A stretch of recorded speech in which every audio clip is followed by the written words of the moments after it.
কবরের শাস্তি কত ভয়ঙ্কর। এরে বান্দা একটু মনোযোগ সহকারে শুনবে। একজন ধনী মানুষ, অন্তরের মধ্যে অহংকার ছিল অনেক বেশি। যখন রাস্তা দিয়া চলাফেরা করেছে কাউকে সালাম দিত না, কাউকে সম্মান করত না। লক্ষ লক্ষ কোটি টাকার মালিক সে। এই সমাজের মধ্যে, দেশের মধ্যে অনেক মানুষ রয়েছে যাদের টাকা পয়সার কোনো অভাব নাই, লক্ষ লক্ষ কোটি কোটি টাকার মালিক। টাকা থাকার কারণে মানুষকে সম্মান করে না, গরিবদেরকে সম্মান করে না, অবহেলা করে। জমিনে এমন মানুষ অভাব নাই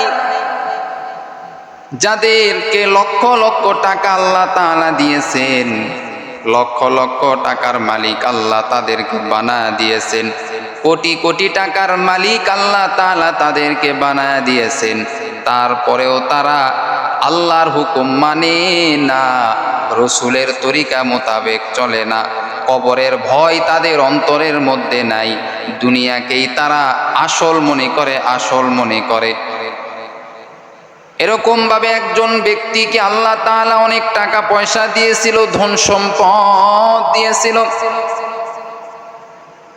কাউকে সালাম দিত না, মানুষের সঙ্গে খারাপ ব্যবহার করত, কাউকে সম্মান করত না। এই ব্যক্তির যখন ইন্তেকাল হয়ে গেল, ইন্তেকাল হওয়ার পর এলাকার সব মানুষ মিলিয়া দাফনের কাজ করলো, জানাজার নামাজও পড়া হলো। এই ব্যক্তির দুইটা সন্তান ছিল, দুইটা সন্তান। এই দুইটা সন্তান এই ব্যক্তিকে এইবার যখন তার বাবাকে, যখন মৃত বাবাকে যখন কবরের মধ্যে রাখলো, কবরের মধ্যে রাখার পর এই দুই ভাইয়ের মধ্যে এক ভাইয়ের একটি মোবাইল ফোন বাবার কবরের মধ্যে পড়ে গেল। তার বাবার কবরের মধ্যে পড়ে গেল। পড়ে যাওয়ার পর যার মোবাইল ফোনটা পড়ে গেছে অন্ধকার কবরের মধ্যে, তার আর মনে নাই রে বাবা। বাড়িতে যখন ফিরে আসলো, বাড়িতে আসার পরে তার মনে হয়ে গেছে কবরের মধ্যে তো আমার বাবার কবরের মধ্যে তো আমার মোবাইল ফোনটা পড়ে গেছে। মোবাইল ফোনটা তো সকলের জন্য দরকার, দরকারি মোবাইল। মোবাইল ছাড়া তো যোগাযোগ করা যায় না। আল্লাহর এই বান্দা, অর্থাৎ যেই বান্দা মারা গেছে তার সন্তান এইবার এলাকার মানুষের কাছে গিয়া বলে, ও ভাইজান, আমার বাবা তো মারা গেছে, আমার বাবাকে অন্ধকার কবরের মধ্যে রেখেছি, তবে আমার একটি সমস্যা হয়ে গেছে। বলে, কি সমস্যা? বাবাকে যখন আমি অন্ধকার কবরের মধ্যে রেখেছি, ওই সময় আমার মোবাইল ফোনটা বাবার কবরের মধ্যে পড়ে গেছে। এলাকার মানুষ এইবার যুবককে বলে, এই সন্তানটাকে বলে, এরে সন্তান, তোমার বাবার কবর এখন খনন করতে হবে, খনন করার পরে ওই মোবাইলটা নিয়ে আসতে হবে, এছাড়া তো নেওয়া যাবে না। যখন এইবার এলাকার সব মানুষ মিলিয়া আলেমের কাছে পরামর্শ করলো, আলেমকে গিয়া বলল, হুজুর, এমন একটি ঘটনা ঘটেছে, এই যুবকের বাবা 2 দিন ধরে মারা গেছে। 2 দিন আগে তার বাবাকে কবরের মধ্যে রাখা হয়েছে, কিন্তু এই যুবকটার মোবাইল ফোনটা ওই কবরের মধ্যে পড়ে গেছে। এখন এই কবরটা আমরা খনন করতে চাইতেছি। আলেম এইবার বললেন, ঠিক আছে, কবরটা খনন করো, কবরটা খনন করো। যেহেতু মোবাইল ফোনটা দরকারি একটি জিনিস, মোবাইল ফোন ছাড়া যোগাযোগ করা যায় না। এরে আল্লাহর বান্দা, দুঃখের কথা আর কি বলবো রে বাবা। যখন এইবার এই যুবকের বাবার কবরটা খনন করা হলো, 2 দিন পরে যখন এই যুবকটা তার বাবার কবর খনন করলো, অল্প একটু ফাঁকা যখন করেছে, কবরের মাটি থেকে অল্প একটু মাটি যখন সরাইল, এমন ভয়ঙ্কর দৃশ্য দেখতে পাইল। তার বাবার দিকে তাকায়া দেখে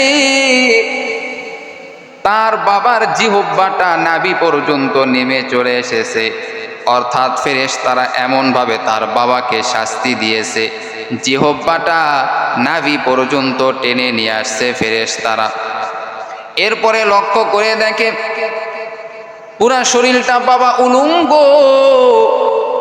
পুরা শরীর বাবা উলঙ্গ, কাফনের কাপড়গুলি সব বাবার মুখের মধ্যে দেখতে পাইল। ছেলেটা এইবার যখন বাবার মুখ থেকে যখন এইবার কাফনের কাপড়টা যখন এইবার টান দিল, টান দেওয়ার সঙ্গে সঙ্গে এমন একটি আগুন ওই ছেলেটার বাবার মুখ থেকে বের হলো। বের হওয়ার পরে ভয়ঙ্কর আগুনটা যখন এই ছেলেটার মুখে যখন লেগে গেল, সঙ্গে সঙ্গে মুখটা পুড়ে ছারখার হয়ে গেল। ছেলেটার মুখ পুড়ে ছারখার হয়ে গেল। ছেলেটা এইবার এমনভাবে অঝোরা কান্নাকাটি শুরু করে দিল। আমার বাবা দুনিয়াতে যখন চলাফেরা করেছে কাউকে সালাম দিত না, অথচ মায়ার নবী রহমাতুল লিল আলামিন বলেন, সালাম দিলে অন্তরের অহংকার দূর হয়ে যায়। যে ব্যক্তি আগে সালাম দিবে 90 নেকি আল্লাহ তার আমল নামায় দিয়া দিবে, আর যে ব্যক্তি সালামের উত্তর দিবে 10 নেকি তার আমল নামায় আল্লাহ দিয়া দিবে। যেহেতু তার বাবা কখনো মানুষকে ভালোবাসে নাই, মহব্বত করে নাই, নিজেকে বড় মনে করে চলাফেরা করেছে, নিজেকে বড় মনে করেছে, টাকাওয়ালা মনে করেছে, কাউকে সালাম দেয় নাই, কারো সঙ্গে ভালো কথা বলে নাই, সবাইকে কষ্ট দিয়েছে। এলাকার মানুষও তার বাবার ওপর ক্ষিপ্ত ছিল। এরে নবীর আশেক উম্মতের দল, এজন্য আল্লাহ পাক রব্বুল আলামিন দুনিয়াতেই মাঝে মাঝে অন্ধকার কবরের শাস্তি দেখায়া দেয়। এরকম ভয়ঙ্কর ভয়ঙ্কর ঘটনা আল্লাহ পাক রব্বুল আলামিন জমিনের মানুষদেরকে মাঝে মাঝে দেখায়া দেয়। মাঝে মাঝে আল্লাহ তাআলা এই সমস্ত ঘটনা দেখায় যেন এরে দুনিয়ার মানুষ নিজেকে তুমি বড় মনে করিয়া চলিও না।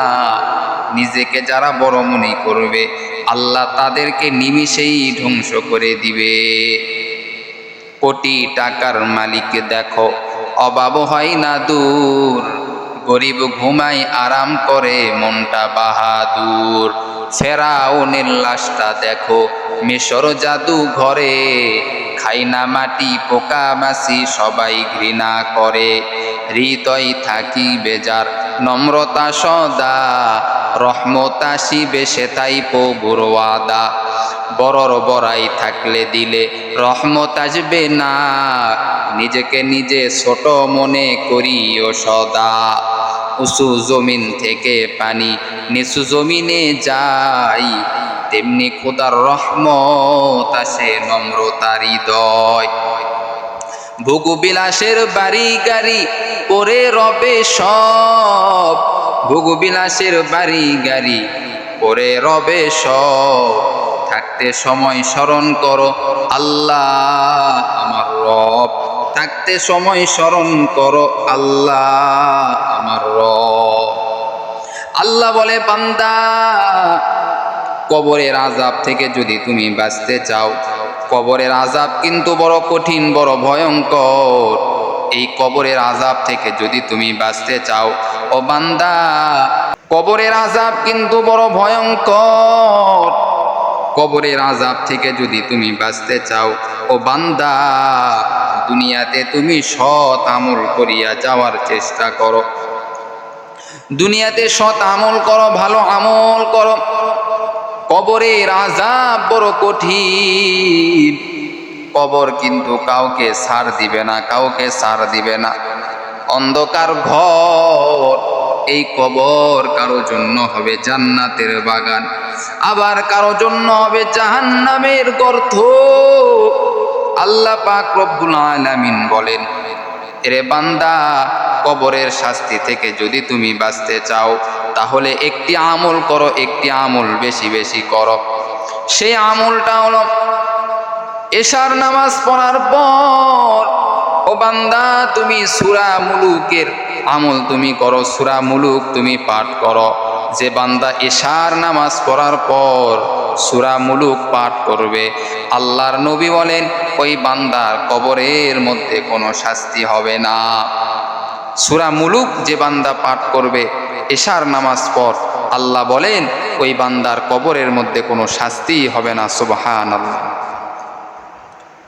আল্লাহ পাক রব্বুল আলামিন বলেন, কত সুন্দর সূরা, তাবারাকাল্লাযী বিয়াদিহিল মুলক ওয়া হুয়া আলা কুল্লি শাইইন কাদির আল্লাযী খালাকাল মাউতা ওয়াল হায়াতা লিয়াবলুয়াকুম আইয়ুকুম আহসানু আমালা ওয়া হুয়াল আজিজুল গফুর আল্লাযী খালাকা সাবআ সামাওয়াতিন তিবাকা মা তারা ফি খালকির রহমানি মিন তাফাউত ফারজি'ল বাসারা হাল তারা মিন ফুতুর সুম্মা রজি'ল বাসারা কাররাতাইনি ইয়ানকালিব ইলাইকাল বাসারু খাসিআন ওয়া হুয়া হাসীর। আল্লাহ পাক রব্বুল আলামিন এত সুন্দর করে সূরা মুলুক আল্লাহ তাআলা নাজিল করেছেন। ও বান্দা, এই সমস্ত সূরাগুলি আল্লাহ এমনি এমনি দেয় নাই, এগুলি সূরাগুলি আল্লাহ তাআলা বান্দার আমলের জন্য দিয়েছেন। এগুলি সূরা আল্লাহ পাক রব্বুল আলামিন বান্দার আমলের জন্য দিয়েছেন। সুবহানাল্লাহ। এরপরে আল্লাহর রাসূল বলেন, যদি বান্দা তোমার মৃত্যুটা সহজ তুমি করে নিতে চাও, মৃত্যুর যন্ত্রণা থেকে যদি তুমি বাঁচতে চাও, তাহলে 5 ওয়াক্ত নামাজের পরে একটি আমল তুমি করো। প্রত্যেক নামাজের পরে তুমি আয়াতুল কুরসি পাঠ করো। আল্লাহু লা ইলাহা ইল্লা হুয়াল হাইয়ুল কাইয়্যুম লা তাখুযুহু সিনাতুন ওয়ালা নাওম লাহু মা ফিস সামাওয়াতি ওয়া মা ফিল আরদ মান যাল্লাযী ইয়াশফাউ ইনদাহু ইল্লা বিইযনিহি ইয়ালামু মা বাইনা আইদিহিম ওয়া মা খালফাহুম ওয়া লা ইউহীতুনা বিশাইইন মিন ইলমিহি ইল্লা বিমা শা ওয়াসি'a কুরসিয়্যুহুস সামাওয়াতি ওয়াল আরদ ওয়া লা ইয়াউদুহু হিফযুহুমা ওয়া হুয়াল আলিয়্যুল আযীম। এই আয়াতুল কুরসি যদি প্রত্যেক নামাজের পরে যদি পাঠ করা হয়, আল্লাহ পাক রব্বুল আলামিন বান্দার মৃত্যুটা সহজ করে দিবে, কবরের আযাব থেকে আল্লাহ তাআলা হেফাজত করবে। আয়াতুল কুরসি এমন একটি ইবাদত, এমন একটি ইবাদত, পাওয়ারফুল আমল, যে বান্দা সকাল সন্ধ্যা ঘুমের আগে সর্ব অবস্থায় আয়াতুল কুরসি পাঠ করবে, আল্লাহ পাক রব্বুল আলামিন ওই বান্দার যাবতীয় সমস্যা আল্লাহ তাআলা দূর করে দিবেন। সুবহানাল্লাহ। কত বড় পাওয়ারফুল একটি আমল। এরপরে মায়ার নবী রাহমাতুল লিল আলামিন বলেন, বান্দা তুমি বেশি বেশি সূরা ইখলাস পাঠ করো। সূরা ইখলাসের এত পাওয়ার, আল্লাহ বলেন বান্দা 3 বার যদি কোনো বান্দা সূরা ইখলাস পাঠ করে, 1 খতম কোরআন পড়ার সওয়াব আল্লাহ বান্দার আমল নামায় দিয়া দেয়। 1 খতম কোরআন পড়ার সওয়াব আল্লাহ বান্দার আমল নামায় দিয়া দেয়। একজন সাহাবী সর্বদা সূরা ইখলাস পাঠ করতেন, নামাজের মধ্যেও সূরা ইখলাস পাঠ করতেন। নামাজের মধ্যে সূরা ইখলাস বেশি বেশি পাঠ করতেন। মুসল্লিরা এসে মায়ার নবী রাহমাতুল লিল আলামিনের কাছে এসে বলেন, ইয়া রাসূলুল্লাহ, ইয়া হাবিবাল্লাহ, আপনার একজন সাহাবী সর্বদা সূরা ইখলাস পাঠ করে, সূরা ইখলাস পাঠ করে। কুল হুয়াল্লাহু আহাদ আল্লাহুস সামাদ লাম ইয়ালিদ ওয়া লাম ইউলাদ ওয়া লাম ইয়াকুল লাহু কুফুয়ান আহাদ। সূরা ইখলাস পাঠ করে প্রত্যেকটা নামাজেই। মায়ার নবী রাহমাতুল লিল আলামিন ওই সাহাবীকে ডাক দিলেন, ও সাহাবী, তুমি কি প্রত্যেকটা নামাজে সূরা ইখলাস পাঠ করো, কথা কি ঠিক? ওই সাহাবী এইবার বলেন, ইয়া রাসূলুল্লাহ, ইয়া হাবিবাল্লাহ, আমি প্রত্যেকটা নামাজে সূরা ইখলাস পাঠ করি, কথাটা ঠিক। কেন তুমি সূরা ইখলাস প্রত্যেকটা নামাজে পাঠ করো, কারণটা কি বলো? ওই সাহাবী বলেন, ইয়া রাসূলুল্লাহ, ইয়া হাবিবাল্লাহ, আমি এই সূরাটা আমার পড়তে অনেক ভালো লাগে, কারণ এই সূরার মধ্যে আল্লাহর পরিচয় আল্লাহ তাআলা দিয়েছেন। এই সূরার মধ্যে আল্লাহর পরিচয় দিয়েছেন, এজন্য এই সূরাটা পড়তে আমার অনেক ভালো লাগে, মজা লাগে। আল্লাহর রাসূল বলেন, ও সাহাবী, সূরা ইখলাসকে যেহেতু তুমি মায়া করো, দয়া করো, মহব্বত করো, এজন্য তুমি শুনে রাখো, ও সাহাবী, আমার আল্লাহও তোমাকে দয়া করে, মহব্বত করে, ভালোবাসে। আর আল্লাহ দয়া করে, মহব্বত করে, ভালোবাসে মানে আল্লাহ তাআলা তোমাকে জান্নাত দান করবেন। সূরা ইখলাসকে মহব্বত করার কারণে আল্লাহ তাআলা তাকে মহব্বত করে। নবীজি বললেন, এই সূরা ইখলাস বেশি পাঠ করার কারণে আল্লাহ তোমাকে জান্নাতের মেহমান বানা দিবে। সুবহানাল্লাহ। সূরা ইখলাস যদিও ছোট্ট একটি সূরা, কিন্তু এর ফজিলত পাওয়ার অনেক বেশি, অনেক বেশি। আমরা যদি সকাল সন্ধ্যা সূরা ইখলাস বেশি বেশি পাঠ করি, আমাদের মৃত্যুটা সহজ হয়ে যাবে। সুবহানাল্লাহ। কারণ এই সূরার মধ্যে আল্লাহর পরিচয় রয়েছে।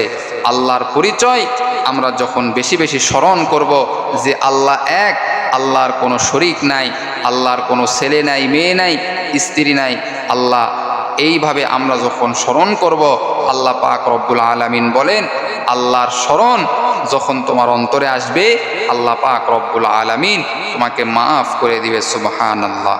এজন্য সূরা ইখলাস আমরা বেশি বেশি পাঠ করব, আয়াতুল কুরসি বেশি বেশি পাঠ করব, সূরা মুলুক আমরা বেশি বেশি পাঠ করব। আল্লাহ বলেন, এগুলি আমল যদি করো, আল্লাহ তাআলা কবরের জীবনটা তোমার সহজ করে দিবে। কবরের জীবন সহজ মানে হাসরের জীবন সহজ হয়ে যাবে। হাসরের জীবন সহজ হওয়া মানে জান্নাত তোমার জন্য সহজ হয়ে যাবে। আল্লাহ আমাদের সকলকে এগুলি আমল করার তৌফিক দান করুক। সকলেই বলেন আমিন।